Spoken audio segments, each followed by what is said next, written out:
Hai semua, saya Uning Sifaina Pradani dengan nomor induk mahasiswa 0603520034.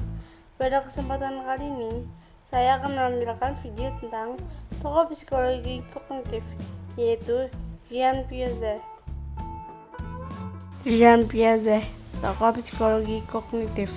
Perkembangan kognitif adalah tahap-tahap perubahan yang terjadi dalam rentang kehidupan manusia untuk memahami, mengolah informasi, memecahkan masalah, dan mengetahui sesuatu.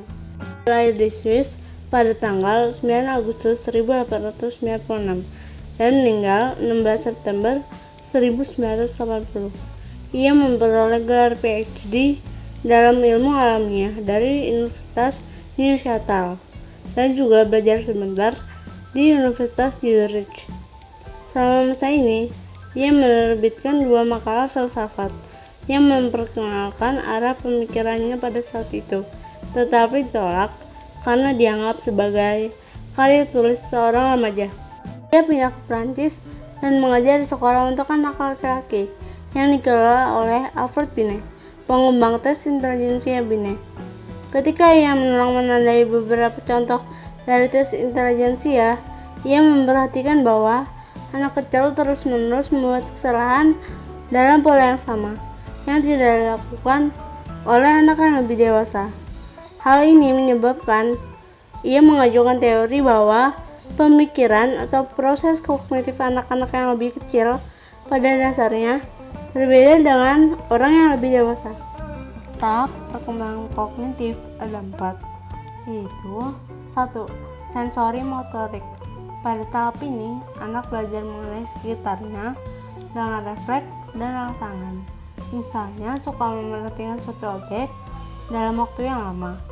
Tahap ini terjadi ketika anak berusia 0-2 tahun. 2.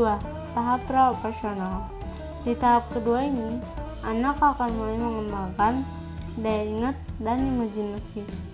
Di tahap perkembangan kognitif ini, anak mulai memahami sesuatu secara simbolik, misalnya dengan mengumpulkan benda berdasarkan kriteria.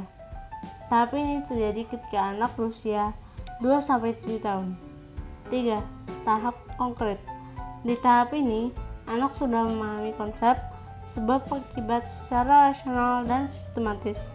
Tahap ini terjadi ketika anak berusia 7-11 tahun. 4. Operasional formal. Pada tahap ini, anak sudah memasuki usia pra-remaja.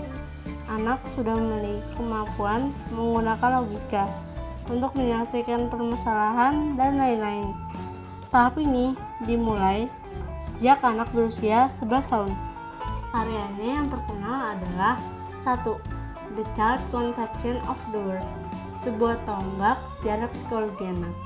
Dalam buku ini, ia mengeksplorasi cara-cara di mana kekuatan penalaran anak kecil berbeda dengan orang dewasa. 2. The Moral Judgment of the Child. Dalam buku ini, ia mencatat evolusi pemikiran moral anak-anak dari prasekolah hingga remaja. 3. The Child Conception of Number. Dalam buku ini, ia membahas serangkaian investigasi yang dia dan tim rekan kerjanya lakukan pada asal-usul gagasan bilangan di benak anak. Sekian yang dapat saya sampaikan. Wassalamualaikum warahmatullahi wabarakatuh.